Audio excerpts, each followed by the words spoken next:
আসসালামু আলাইকুম সবাইকে। প্রতিটি শিক্ষা প্রতিষ্ঠানের একটি খুবই কমন সমস্যা হলো স্টুডেন্টদের ডাটা ম্যানেজমেন্ট। অনেক সময় স্টুডেন্ট ইনফরমেশন খুঁজে বের করা, রিপোর্ট তৈরি করা কিংবা প্রিন্ট করা বেশ ঝামেলা হয়ে যায়। কিন্তু আমাদের সফটওয়্যারে আপনি খুব সহজেই কয়েক সেকেন্ডের মধ্যে বিভিন্ন ধরনের স্টুডেন্ট রিপোর্ট জেনারেট করতে পারবেন। যেমন birthdate report, student report with picture, house wise report, phone number report এবং আরও অনেক ধরনের রিপোর্ট এক্সেট্রা। এই রিপোর্টগুলো খুব সহজেই মেইনটেইন, সার্চ এবং প্রিন্ট করা যায়। আজকের ভিডিওতে আমরা স্টেপ বাই স্টেপ দেখব কিভাবে সফটওয়্যারের মাধ্যমে খুব সহজে স্টুডেন্ট রিপোর্ট জেনারেট করবেন। প্রথমে সফটওয়্যারে প্রবেশ করে স্টুডেন্ট রেজিস্ট্রেশন যে মডিউলটি আছে, স্টুডেন্ট রেজিস্ট্রেশন মডিউলে প্রেস করুন।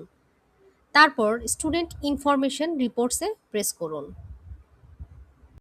এরপর আপনি দেখতে পাবেন general reports, dynamic reports, admission promotion, board analysis report এবং ডাউনলোড, আপলোড ফটো। যদি আপনি ফটো ডাউনলোড বা আপলোড করতে চান, সেক্ষেত্রে আপনি ডাউনলোড অ্যান্ড আপলোড এই পোর্শন থেকে করতে পারবেন। এরপর আপনি যদি জেনারেল রিপোর্টস বের করতে চান, তাহলে কি করতে চান? জেনারেল রিপোর্টসে গিয়ে এখানে ম্যান্ডেটরি পোর্শনগুলো প্রেস করুন। ম্যান্ডেটরি পোর্শনগুলো ফিল আপ করার পরে আপনি ওকে প্রেস করে প্রিন্ট করে দিতে পারেন।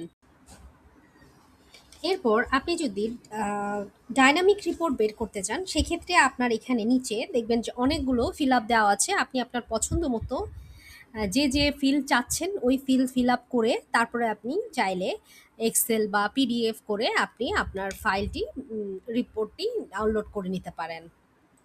এরপর আপনি যদি অ্যাডমিশন প্রমোশন রিপোর্ট বের করতে চান, সেক্ষেত্রে আপনার ডিজায়ার ইয়ার দিয়ে এবং ক্লাস সেকশন বা ব্যাচ আপনি আপনার পছন্দ মতো সব ফিল আপ করে তারপরে আপনি প্রিন্টে প্রেস করে দিবেন। বোর্ড এবং অ্যানালাইসিস রিপোর্ট এই পোর্শনে আপনি চাইলে স্টুডেন্ট অ্যানালাইসিস, যেমন এজ, জেন্ডার, রিলিজিয়ন, প্রফেশন, এগুলো আপনি প্রিন্ট করে দিতে পারেন।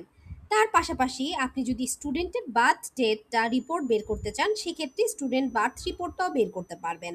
তার পাশাপাশি স্টুডেন্ট সামারি যদি আপনার প্রয়োজন হয়, সেক্ষেত্রে স্টুডেন্ট সামারি পোর্শন থেকে স্টুডেন্ট সামারি প্রিন্ট আউট করতে পারবেন।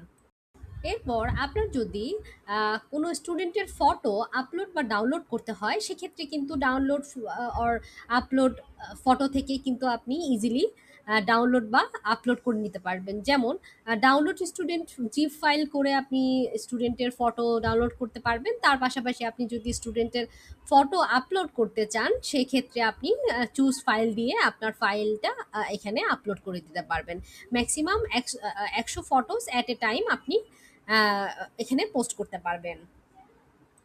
সো আজকে আমরা খুব সহজেই দেখতে পারলাম যে কিভাবে স্টুডেন্ট রিপোর্টস আপনি আপলোড করতে পারবেন। যে কোনো স্টুডেন্ট রিপোর্ট সংক্রান্ত যে কোনো সাপোর্টের প্রয়োজন হলে অবশ্যই আমাদের যে হোয়াটসঅ্যাপ গ্রুপের সাপোর্ট নাম্বার গ্রুপ খুলে দেওয়া হয়েছে, ওই গ্রুপে নক দেওয়ার জন্য অনুরোধ রইল। ধন্যবাদ সবাইকে। আসসালামু আলাইকুম।